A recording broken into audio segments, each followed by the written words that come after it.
મિત્રો ફરીથી આપણે ઇતિહાસમાં આગળ વધીએ. જે છેલ્લા લેક્ચરમાં આપણે જ્યાં બંગાળના ક્ષેત્રીય રાજ્યના ઉદ્ભવથી આપણે થોડો અંત રાખ્યો હતો, બરાબર, ત્યાંથી આપણે ઇતિહાસને આગળ વધારીએ. બરાબર, આધુનિક ભારતમાં હવે આપણે ક્ષેત્રીય રાજ્યોમાં આગળ વધીએ.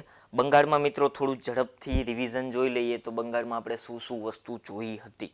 બરાબર, તો પ્રથમથી જ શરૂઆત કરી હતી કે બંગાળ એ મધ્યકાલીન ભારતથી માંડીને જ દિલ્હીની આવકનો મુખ્ય સ્ત્રોત રહ્યો છે. એનું કારણ હતું પ્રથમ તો તેના કાંઠે આવેલો દરિયા કિનારો. બરાબર, દરિયા કિનારા હોવાને લીધે ત્યાં મોટા પ્રમાણમાં વિદેશ વ્યાપાર થતો હતો. એટલા માટે થઈને જ બંગાળે પ્રથમથી જ ભારતનું આર્થિક ગતિવિધિનું મોટું કેન્દ્ર રહેલું છે. એટલા માટે જ મુગલ બાદશાહના દરબારમાં પણ બંગાળના નવાબને બંગાળમાં જે સૂબો નીમવામાં આવતો, બરાબર, એ વિશ્વાસપાત્ર વ્યક્તિ હોય એ વ્યક્તિને જ નીમવામાં આવતો. બરાબર, તો એ રીતે જોઈએ તો ઔરંગઝેબ વખતે બંગાળમાં સૂબા તરીકે મુર્શિદ કુલી ખાનની નિમણૂક કરવામાં આવે છે. બરાબર, મુર્શિદ કુલી ખાનના જે બધા સારા કાર્યક્રમો હતા એ વિશે આપણે માહિતી મેળવી છે કે એમને જે બંગાળમાં સૂબા તરીકે નિયુક્ત થાય છે એ પૂર્વે દક્ષિણ ભારતમાં મહેસૂલી વ્યવસ્થાનું આખું નિયમન કરે છે. ઔરંગઝેબ સાથે રહી અને આ વ્યવસ્થાને સફળતાપૂર્વક શરૂ કરે છે. બરાબર, એ માટે થઈને જ બંગાળના સૂબા તરીકે મુર્શિદ કુલી ખાનની નિયુક્તિ કરવામાં આવે છે.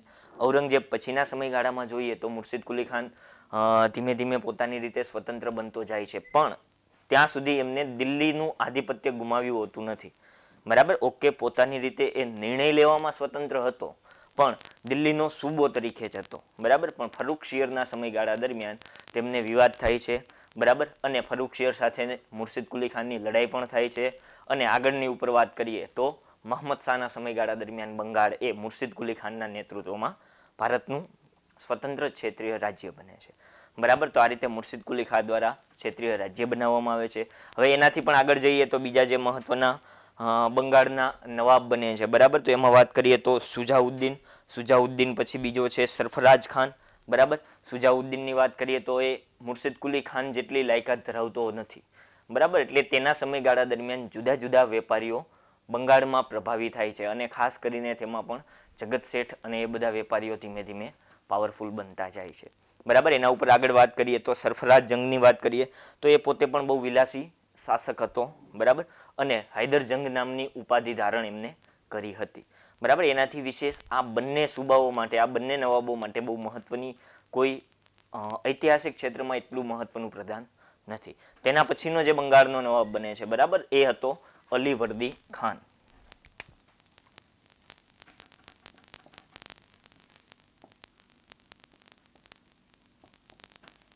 મિત્રો, અલીવર્દી ખાન માટે આ વસ્તુ ખાસ યાદ રાખવાની છે. બરાબર, અને એ વસ્તુ છે કે અલીવર્દી ખાને અંગ્રેજોને મધમાખીની ઉપાધિ આપી હતી.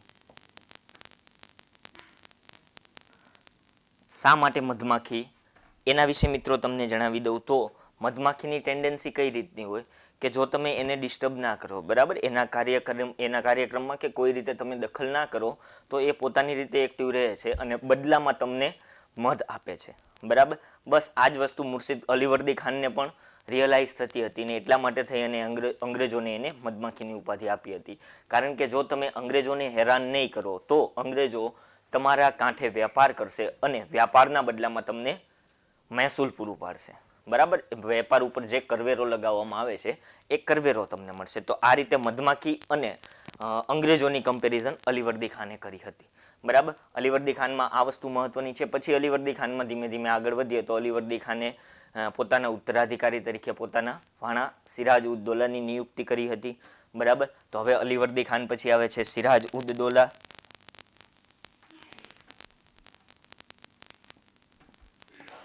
મિત્રો, સિરાજ ઉદ દૌલા, બરાબર, યુવાન હોય છે અને યુવાન હોવાને લીધે ઘણા અંશે સ્વતંત્ર હોય છે અને નિર્ણય લેવામાં ઘણી જગ્યાએ ઓટોનોમસલી નિર્ણય લેતો હોવાને લીધે અંગ્રેજો સિરાજ ઉદ દૌલાથી ઘણા અંશે વિરોધી હોય છે. કારણ કે અંગ્રેજો વખત પહેલેથી જ અલીવર્દી ખાનથી જ જોઈએ તો એ દસ્તકની પ્રથા,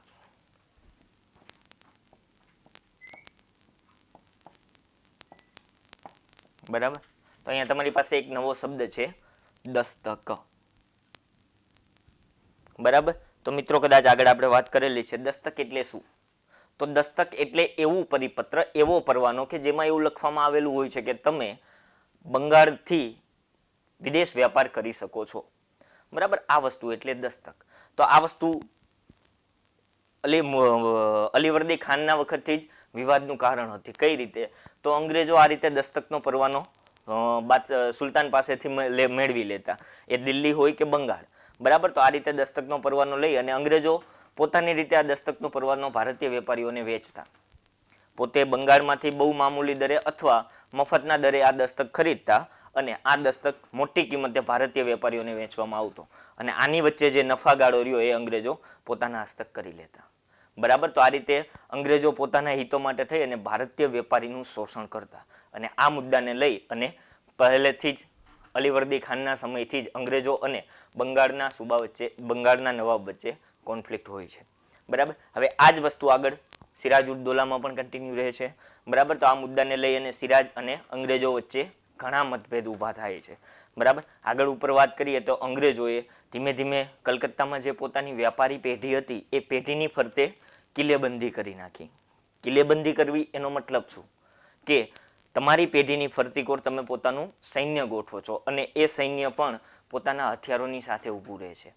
બરાબર, આનો મતલબ મિત્રો એવો થાય છે કે હવે અંગ્રેજો સિરાજ ઉદ દૌલાની હેઠળમાં રહેવા નથી માંગતા, પણ પોતાનું સ્વતંત્ર સૈન્ય રાખી અને પોતાની ટેરેટરી, પોતાના વિસ્તારમાં એ પ્રભાવી બનવા માંગતા હોય છે.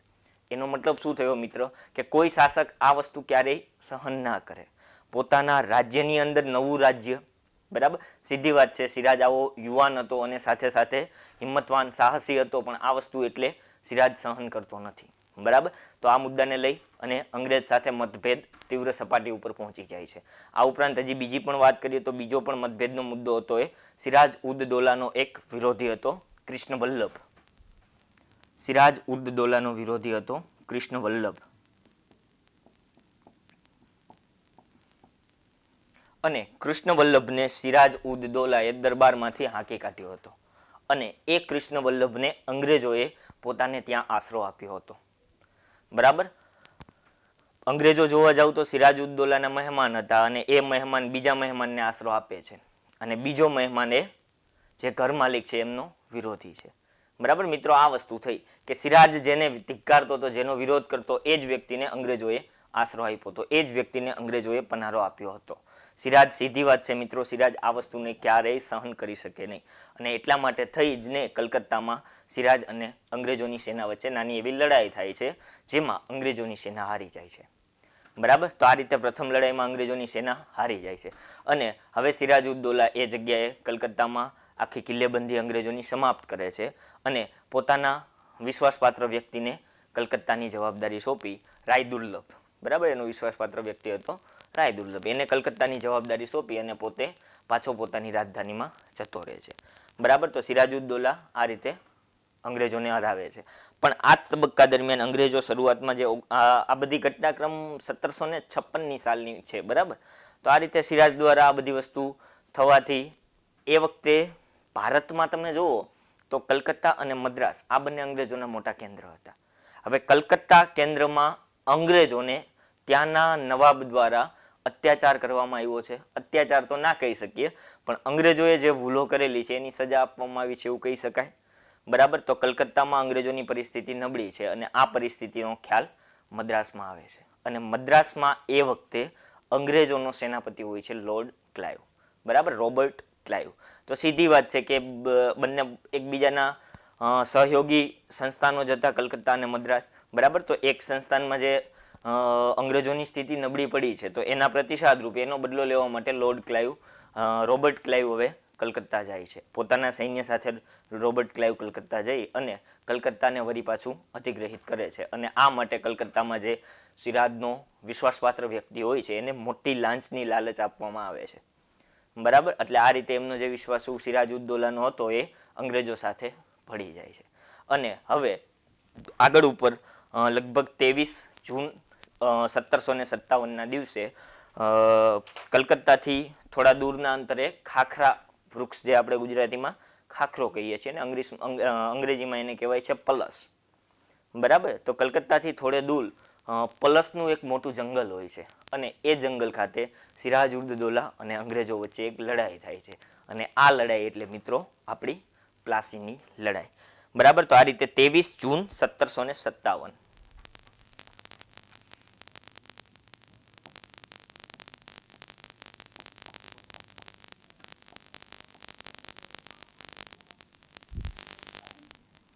બરાબર, 23 જૂન 1757 આ પ્લાસીની લડાઈ થાય છે અને તેમાં સિરાજ ઉદ દૌલાની હાર થાય છે.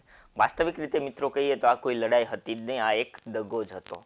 બરાબર, લગભગ 30 મિનિટ સુધીની આ લડાઈ ચાલી હતી અને એમાં સિરાજ ઉદ દૌલાના મોટા ભાગના સૈનિકો અને એમાં મુખ્ય સિરાજ ઉદ દૌલાનો મુખ્ય સૈનિક હતો મીર જાફર.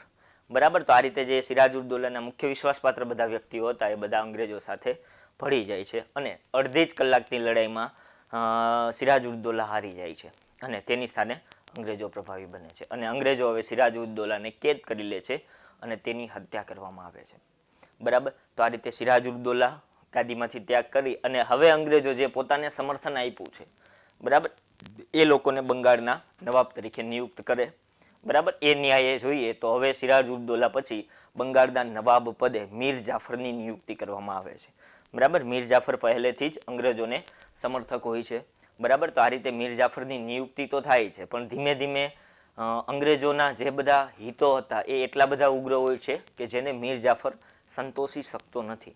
એટલા માટે થઈ અને મીર જાફરને પણ ગાદીમાંથી ઉતારી અને તેની સ્થાને મીર કાસિમની ગાદી ઉપર નિયુક્તિ કરવામાં આવે છે. બરાબર, તો મિત્રો હવે એક નવા વ્યક્તિ તરીકે મીર કાસિમ આવે છે. બરાબર, હવે મીર કાસિમ વિશે આપણે બધું વિગતવાર ચર્ચા આપણે પ્લાસીનું યુદ્ધ એટલે કે બ્રિટિશરોની સર્વોપરિતાનો અધ્યયન આગળનો ટોપિક આપણો એ છે તો એમાં જોઈશું. બરાબર, તો આ રીતે મીર કાસિમ સાથે પણ અંગ્રેજોને વિવાદ થવાને લીધે એમને પણ ગાદીમાંથી ઉતારી અને વળી પાછા મીર જાફરની ગાદી ઉપર નિયુક્તિ કરવામાં આવે છે. બરાબર, તો આ ઘટનાને લીધે મીર કાસિમ અંગ્રેજોથી અસંતોષ અનુભવે છે અને પોતે અવધ જતો રહે છે અને અવધ જઈ અને ત્યાંના નવાબ હોય છે સુજાઉદ્દીન અને એ વખતે પટનામાં ભારતના મુગલ બાદશાહ તરીકે શાહ આલમ બીજા બિરાજમાન હોય છે. બરાબર, તો આ ત્રણેય જણા ભેગા થઈ અને અંગ્રેજોની વધી રહેલી શક્તિ વિશે ચર્ચા કરે છે અને તેઓ નક્કી કરે છે કે અંગ્રેજોની વધી રહેલી આ શક્તિને કંઈક અંશે નિયમિત કરવી જરૂરી છે અને આ અનુસંધાને એ ત્રણેય લોકો ભેગા થઈ અને હવે અંગ્રેજોની વિરુદ્ધ લડાઈ લડે છે. સાલ હોય છે 1764 અને આ યુદ્ધ એટલે બક્સરનું યુદ્ધ. બરાબર, બક્સરના યુદ્ધમાં પણ આ રીતે મીર કાસિમ હારી જાય છે. બરાબર, અને બક્સરના યુદ્ધ પછી મુગલ બાદશાહ પણ જોડાયેલા હોય છે એટલે મુગલ બાદશાહની પણ હાર જ ગણાય. બરાબર, તો એટલા માટે થઈ અને મુગલ બાદશાહની હારના સજા સ્વરૂપે પેનલ્ટી સ્વરૂપે બંગાળ, બિહાર અને અવધની દીવાની સત્તાઓ અંગ્રેજોને મળે છે અને આગળ જતા લગભગ 1772ની આજુબાજુમાં વોરન હેસ્ટિંગ બંગાળની ગવર્નર જનરલ તરીકે નિયુક્ત થાય છે અને આ જે દીવાની અધિકારો મળ્યા હોય છે અને તેને લીધે બંગાળમાં જે દ્વિમુખી શાસન પદ્ધતિ શરૂ થઈ હોય છે આ દ્વિમુખી શાસન પદ્ધતિનો અંત કરી અને બંગાળ ઉપર સંપૂર્ણ જવાબદાર શાસન નિયુક્ત કરે છે. બરાબર, તો આ રીતે મિત્રો આપણે અત્યાર સુધી જોયું બંગાળનો ક્ષેત્રીય રાજ્ય તરીકે ઉદય કઈ રીતે થયો અને ક્ષેત્રીય રાજ્ય તરીકે પતન કઈ રીતે થયું. બરાબર, તો મિત્રો આટલી વાત બંગાળ માટે મહત્વની છે. બરાબર, હવે મિત્રો આપણે વાત કરીએ અવધની.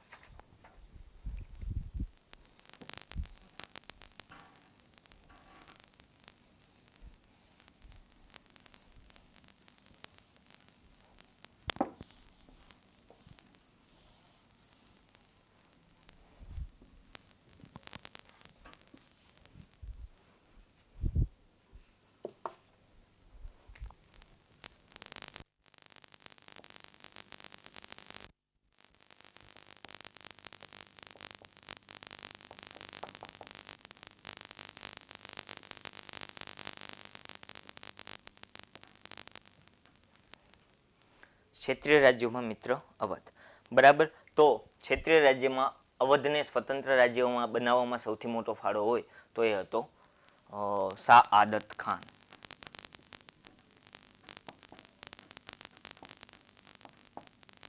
બરાબર, એટલા માટે અવધને સ્વતંત્ર રાજ્ય બનાવનાર શાસક કયો? જો એ પ્રકારના ક્વેશ્ચન પૂછાય તો એનો જવાબ છે શાહ આદત ખાન.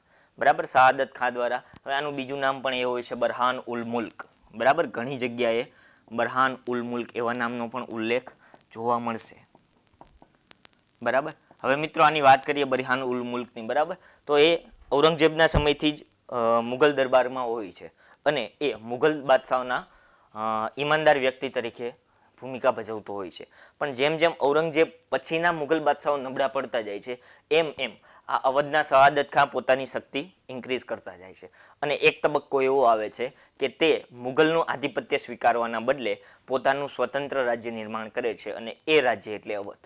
બરાબર, શહાદત ખાન વિશે વાત કરીએ તો મિત્રો એ મુગલ બાદશાહ મોહમ્મદ શાહના સમયગાળા દરમિયાન સૂબો હોય છે. બરાબર, પણ મોહમ્મદ શાહ નબળો પડે છે અને આ તકનો લાભ લઈ અને એ અવધમાં પોતાનું સ્વતંત્ર સામ્રાજ્ય બનાવે છે. બરાબર, હજુ મિત્રો આગળ ઉપર શહાદત ખાન વિશે થોડી વાત કરીએ તો શહાદત ખાનના સમયમાં દિલ્હી ઉપર નાદિર શાહનું આક્રમણ થાય છે.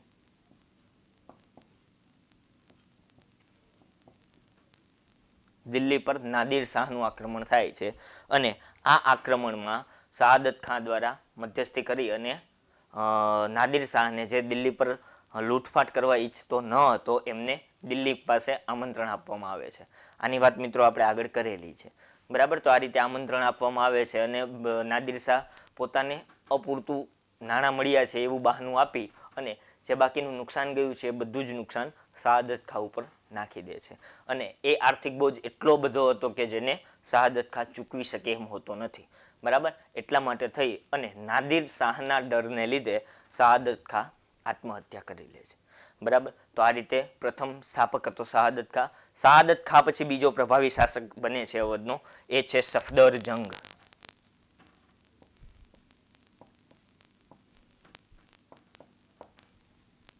બીજો પ્રભાવી શાસક બને છે સફદરજંગ. બરાબર, હવે આ સફદરજંગ એ અવધનો વાસ્તવિક સ્થાપક પણ કહી શકાય. અવધને શક્તિશાળી સામ્રાજ્ય બનાવવામાં, શક્તિશાળી રાજ્ય બનાવવામાં સફદરજંગનો બહુ મોટો ફાળો હતો. બરાબર, હવે સફદરજંગની મિત્રો વાત કરીએ તો મોહમ્મદ શાહ પછીના મુગલ બાદશાહ હતા અહમદ શાહ. બરાબર, અહમદ શાહના સમયગાળા દરમિયાન ભારતમાં સૌથી બુદ્ધિશાળી વ્યક્તિઓ જો કોઈ હોય એની ગણતરી કરીએ, બરાબર, તો એમાં સફદરજંગની ગણતરી કરવામાં આવતી અને એટલા માટે થઈ અને અહમદ શાહે સફદરજંગને પોતાના વજીર તરીકે નિયુક્ત કરે છે. બરાબર મિત્રો, ખાસ યાદ રાખજો સફદરજંગ એ અવધનો શાસક તો છે જ ને સાથે સાથે દિલ્હીનો વજીર પણ છે. બરાબર, તો આ રીતે જુઓ તો સફદરજંગ હવે પોતાના સત્તા અને પાવર વધે છે. બરાબર, એનો વ્યાપ વધે છે. પેલી એમની મર્યાદિત સત્તા જે અવધ પૂરતી હતી એ હવે દિલ્હી સુધી પણ વિસ્તરે છે. બરાબર, દિલ્હીમાં મુગલ બાદશાહ છે, અવધમાં પોતે છે. બરાબર, તો આ રીતે મુગલ બાદશાહ અને અવધ વચ્ચેના સંબંધ વિકસાવવામાં સફદરજંગ મોટો ફાળો ભજવે છે. બરાબર, મોહમ્મદ શાહના સમયગાળામાં સ્વતંત્ર થયેલું અવધ હવે સફદરજંગના સમયમાં મોહમ્મદ શાહ બદલાઈ અને અહમદ શાહ આવે છે. તો સફદરજંગ અને અહમદ શાહ એક મૈત્રી કેળવી અને દિલ્હી અને અવધના સંબંધો સુધારે છે. બરાબર, તો આ બે સંબંધ સુધારવાના પરિણામે અવધને ઘણી બધી લશ્કરી ક્ષેત્રે સ્થાયિત્વ મળે છે. બરાબર, સીધી વાત છે કે જો સંબંધ સારા ના હોય તો દિલ્હી અવધ ઉપર આક્રમણ કરે છે. બરાબર, કારણ કે દિલ્હીમાંથી જ અવધ સ્વતંત્ર થયેલું છે. સીધી વાત છે. આ જ રીતે ના જો સંબંધ ખરાબ હોય તો દિલ્હી અને અવધની લડાઈ નિશ્ચિત હોય. બરાબર, પણ સંબંધ સારા હોવાને લીધે દિલ્હી દ્વારા અવધ પર ક્યારેય આક્રમણ કરવામાં આવ્યું નથી અને આક્રમણ ન થતાં અવધને લશ્કરી ક્ષેત્રે ઘણું સ્થાયિત્વ મળે છે અને લશ્કરી ક્ષેત્રે સ્થાયિત્વ હોય, આંતરિક શાંતિ હોય તો એ દેશ વિકાસ પામે. બરાબર, અત્યારનો એ નિયમ છે, એ ત્યારે પણ હતો કે જો લડાઈ ના થાય તો એ દેશને, એ રાજ્યને વિકાસ પામવાની પૂરતી તકો મળી રહે છે. બરાબર, તો બસ એ જ રીતે લડાઈ ન થવાને લીધે અવધના વિકાસને સારી એવી તકો મળે છે અને એ બધી જ વસ્તુમાં મહત્વની ભૂમિકા સફદરજંગ ભજવે છે. બરાબર, તો આ રીતે અવધ ધીમે ધીમે આર્થિક ક્ષેત્રે બહુ આગળ વધતું જાય છે અને સફદરજંગ દ્વારા અવધને લશ્કરી ક્ષેત્રે પણ આગળ વધારવામાં આવે છે અને એના માટે થઈ અને સફદરજંગ મુગલની સેનામાં મોટા ભાગના સૈનિકોની નિયુક્તિ અવધમાંથી કરે છે. બરાબર મિત્રો, ખાસ યાદ રાખજો કે સફદરજંગ મુગલ સેનામાં મોટા ભાગના સૈનિકોની નિયુક્તિ અવધ પ્રાંતમાંથી કરે છે અને આ જ વસ્તુ આપણે 1857ના વિપ્લવના એક કારણ સ્વરૂપે જોઈશું. બરાબર, કે આ વસ્તુની શું અસર થાય છે. બરાબર, તો આ રીતે સફદરજંગ દ્વારા મુગલ બાદશાહને લશ્કરી ક્ષેત્રે અવધ પર ડિપેન્ડન્ટ બનાવી દેવામાં આવ્યો. બરાબર. એટલે શું, ભવિષ્યમાં જો કદાચ સફદરજંગ હોય કે ના હોય, પણ સૈનિકો તો મુઘલ સેનામાં અવધના જ હોવાના. એટલે ભવિષ્યમાં જો દિલ્હીનો બાદશાહ કદાચ ઈચ્છતો પણ હોય કે અવધ ઉપર આપણે આક્રમણ કરવું છે, તો એના સૈનિકો જ આ વસ્તુનો વિરોધ કરશે. બરાબર છે ને. એટલા માટે થઈ અને અવધને ભવિષ્યમાં પણ લશ્કરી ક્ષેત્રે સ્થાયિત્વ મળે એ હેતુ થઈ અને સફદરજંગ આ રીતે સૈન્યમાં અવધ સૈનિકોની નિયુક્તિને વધારે છે. બરાબર. તો આ રીતે સફદરજંગે અવધને વર્તમાનમાં અને સાથે સાથે ભવિષ્યમાં પણ લશ્કરી હુમલાથી સુરક્ષિત બનાવી દે છે. આ ઉપરાંત સફદરજંગની બીજી વાત કરીએ તો સફદરજંગે એ સમયગાળા દરમિયાન દિલ્હીમાં અહમદ શાહ અબ્દાલીના આક્રમણો થાય છે. બરાબર. તો અહમદ શાહ અબ્દાલીને પાછો વાળવા માટે એ વખતે સફદરજંગ પણ મહત્વની ભૂમિકા ભજવે છે અને મરાઠા સાથે પણ સહયોગ સાધે છે. બરાબર. તો આ રીતે સફદરજંગનું આ પણ સારું કાર્ય છે. અને સફદરજંગે ખાસ કરીને લખનઉ, બરાબર, કારણ કે લખનઉ એ અવધનું મુખ્ય કેન્દ્ર ગણાય. બરાબર. તો અવધના મુખ્ય કેન્દ્ર એવા લખનઉમાં સફદરજંગે ઘણા બધા સુધારા કર્યા હતા. બરાબર. ઘણી બધી બાંધકામની વસ્તુઓ અને એ બધી બનાવેલી છે. એટલે સફદરજંગના પ્રયત્નોને લીધે એ વખતનું લખનઉ એ ઉત્તર ભારતનું સાંસ્કૃતિક કેન્દ્ર બની ગયું હતું. અને એક આખી અલગ જ સાંસ્કૃતિક પરંપરા લખનઉમાં સર્જાઈ હતી કે જે બાકીના ઉત્તર ભારતની સાંસ્કૃતિક પરંપરાથી અલગ હતી. હવે એ સાંસ્કૃતિક પરંપરામાં બાંધકામની વાત કરીએ, પહેરવેશની વાત કરીએ, ખાણપીણની વાત કરીએ, તો દરેક વાતમાં અવધ રહ્યું એ અવધનો પ્રાંત લખનઉ રહ્યો એ ઉત્તર ભારતના બીજા પ્રાંતોથી અલગ હતો. બરાબર. તો આ બધી જ વસ્તુ સાંસ્કૃતિક રીતે લખનઉને ઉત્તર ભારત કરતા અલગ બનાવ્યું. બરાબર. તો આ બધી જ વસ્તુ જે અવધની ખાસ સાંસ્કૃતિક ઓળખાણ છે, બરાબર, એમને કહેવાય છે લખનવી તહેઝીબ.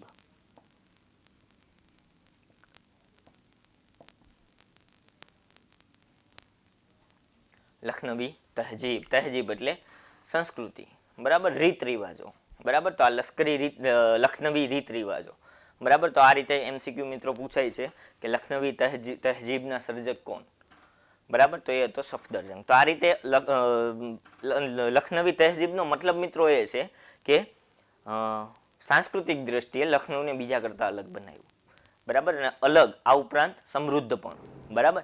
કારણ કે ઉત્તર ભારતના બીજા બધા સાંસ્કૃતિક વારસા કરતાં લખનઉ પાસે સારો એવો સાંસ્કૃતિક વારસો હતો. બરાબર. સારા એવા બાંધકામો, મકાનો, મહેલો, કિલ્લાઓ બધું હતું. એટલા માટે થઈ અને લખનવી તહેઝીબ કહેવામાં આવે છે. બરાબર. તો સફદરજંગની આટલી ભૂમિકા મહત્વની છે. સફદરજંગ પછી અવધના નવા સુબા તરીકે સુજાઉદ્દીનની નિયુક્તિ કરવામાં આવે છે.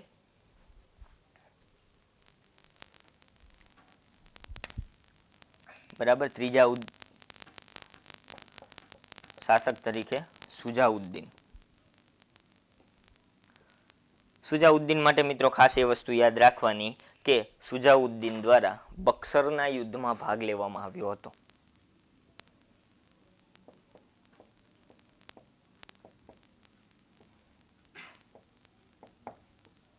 અને બક્સરના યુદ્ધમાં સુજાઉદ્દૌલા પોતે હારી જાય છે. બરાબર. હવે સીધી વાત છે, હારી ગયો છે એટલે હારેલા ઉપર તો જુદા જુદા નિયમનો, જુદા જુદા રેગ્યુલેશનો આવવાના. તો એ જ રીતે સુજાઉદ્દીન હારેલો હોવાને લીધે સુજાઉદ્દૌલા, બરાબર, હારેલો હોવાને લીધે એના ઉપર જુદા જુદા નિયમનો આવે છે. અને એ નિયમનોને અલ્હાબાદની સંધિ તરીકે ઓળખવામાં આવે છે. અલ્હાબાદની સંધિમાં જે જોગવાઈઓ કરેલી છે એ જોગવાઈમાં મહત્વની જોગવાઈ એ હતી કે અવધમાંથી કડા અને અલ્હાબાદ નામનો જિલ્લો અલગ કરવામાં આવશે અને આ બંને જિલ્લા મુગલ બાદશાહને ભેટ સ્વરૂપે આપવામાં આવશે. બરાબર. તો અત્યાર સુધી કડા અને અલ્હાબાદ જે અવધનો પ્રાંત હતો એ પ્રાંત હવે દિલ્હીનો બની જાય છે. અને એના બદલામાં અંગ્રેજો દિલ્હી પાસેથી બંગાળ, બિહાર અને ઓરિસ્સાની દીવાની મેળવે છે. બરાબર. તો આ આખું સાયકલ હોય છે કે અવધમાંથી બે પ્રાંત લઈ અને દિલ્હીને આપે છે અને દિલ્હીમાંથી મહેસૂલી અધિકારો બંગાળના મેળવી લે છે અંગ્રેજો. બરાબર. તો આ અલ્હાબાદની સંધિમાં આ બધી જોગવાઈઓ કરવામાં આવી હતી. બરાબર. તો આ સુજાઉદ્દૌલાનું આટલું પ્રદાન છે. આ ઉપરાંત સુજાઉદ્દૌલાએ પાણીપતનું ત્રીજું યુદ્ધ, બરાબર, પાણીપતના ત્રીજા યુદ્ધમાં પણ અહમદ શાહ અબ્દાલીને ટેકો આપ્યો હતો. બરાબર. તો સુજાઉદ્દૌલામાં આટલી વસ્તુ છે. સુજાઉદ્દૌલા પછી વાત કરીએ, નેક્સ્ટ છે આસફઉદ્દૌલા. બરાબર. સુજાઉદ્દૌલા પછી નેક્સ્ટ છે આસફઉદ્દૌલા.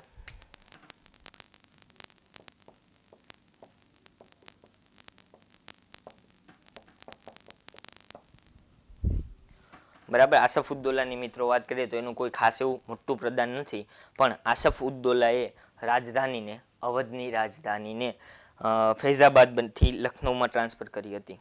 અવધની રાજધાનીને ફૈઝાબાદથી લખનૌ.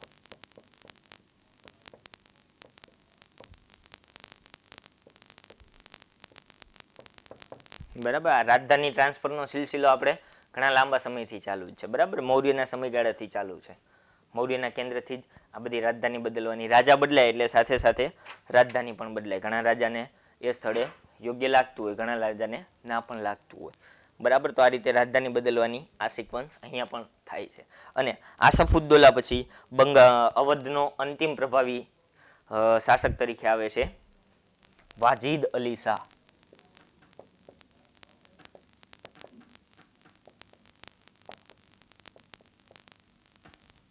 વાજીદ અલી શાહ. બરાબર. અને વાજીદ અલી શાહ દ્વારા 1857નો વિપ્લવ લડવામાં આવે છે અને એ વિપ્લવમાં અંગ્રેજો વિજેતા બને છે અને અવધને અંગ્રેજ શાસનમાં સમાવી લેવામાં આવે છે. વાજીદ અલી શાહની મિત્રો વાત કરીએ તો એ એટલો બધો પ્રભાવી શાસક હોતો નથી, પણ સાંસ્કૃતિક દ્રષ્ટિએ એમનું પ્રદાન સારું છે. અને ખાસ કરીને સંગીત ક્ષેત્રે વાજીદ અલી શાહ નિપુણ સંગીતકાર ગણી શકાય. સંગીતના જે બધા વિવિધ રાગો છે એ પૈકીનો એક રાગ છે ઠુમરી. બરાબર. તો વાજીદ અલી શાહ પોતે ઠુમરી રાગમાં બહુ નિપુણ હોય છે. બરાબર. બાકી લશ્કરી ક્ષેત્રે વાજીદ અલી શાહનું બહુ એટલું મોટું પ્રદાન હોતું નથી. અને હવે ડેલહાઉસી દ્વારા 1856માં વાજીદ અલી શાહ દ્વારા જે લખનૌમાં શાસન કરવામાં આવે છે એ શાસન અયોગ્ય છે એવું બહાના હેઠળ અવધને બ્રિટિશ સામ્રાજ્યમાં ભેળવી દેવામાં આવે છે. બરાબર. તો આ રીતે મિત્રો અવધની વસ્તુ આપણે આખી જોઈ લીધી કે જે સર્જન બન્યું છે. બરાબર. જ્યારથી શહાદત ખા દ્વારા મુગલમાંથી અવધ છૂટું થયું છે ત્યાંથી સતત એની સત્તા ડિક્લાઇન થઈ અને 1857માં ડેલહાઉસીના નેતૃત્વમાં એને બ્રિટિશ સામ્રાજ્યમાં ભેળવી દેવામાં આવે છે. અને આ રીતે પોતાનું અવધ જે ક્ષેત્રીય સ્વતંત્ર રાજ્ય હતું એ હવે બ્રિટનના આધિપત્યનું રાજ્ય બની